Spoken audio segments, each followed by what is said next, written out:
Assalamualaikum warahmatullahi wabarakatuh. I am Siti Shala G. Pasawil and the sixth reporter of group number 5 entitled Customs and Usage. Customs and Usage. Number 1, customs in general means pangkalahatan siya. The term custom generally means that which a people or section thereof have become accustomed to doing. It played and continues to play an important part in the history of the growth of nations and in their social life and the expression of their civilization.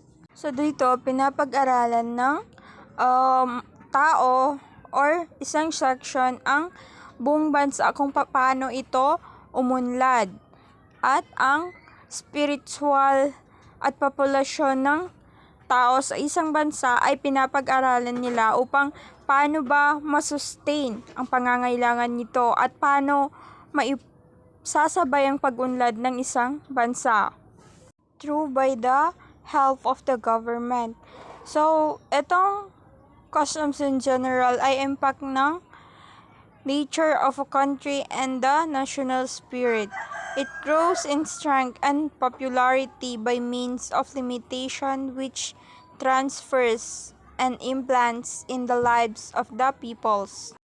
Customs are of different types. Some of them relate to transaction and rights, then are concerned with more. So, sa types of customs, dito napapaloob yung mga transaction or export and import of a product and the rights of a person in their community. Customs, like other social phonema, differ and terrorists and times.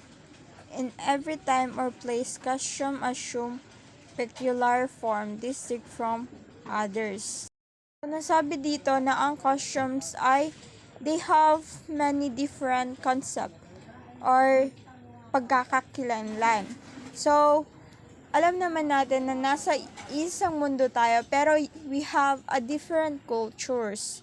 So, for examples is the Muslims we are, the area that we have.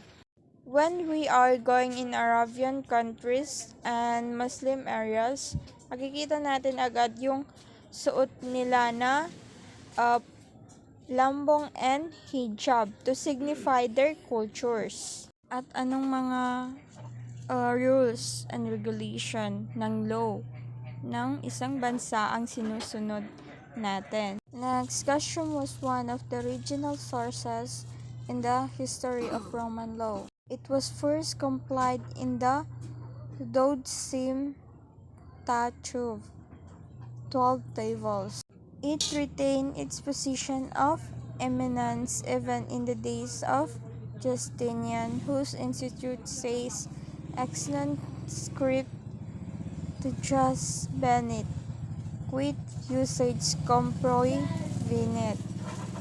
In France, as we have already observed, customs was the law of the northern provinces known as the country of customary law.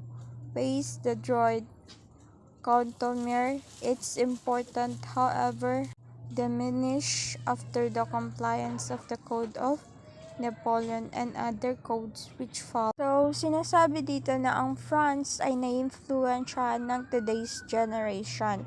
Compare sa England and the United States that they continues the common law because they know that the customs is played an important part in the history. Number 2. The influence of customs in Islamic jurisprudence.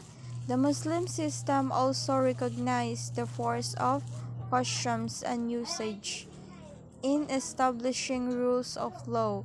The validity of such laws rests on principles somewhat similar to those of Jinnah.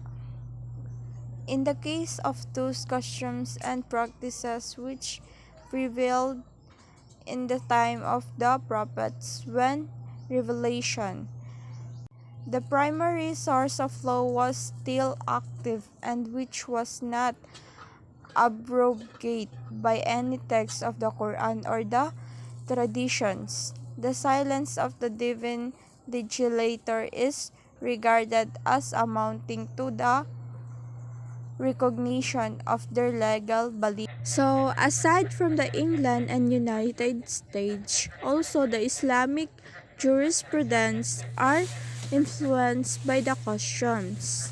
Why?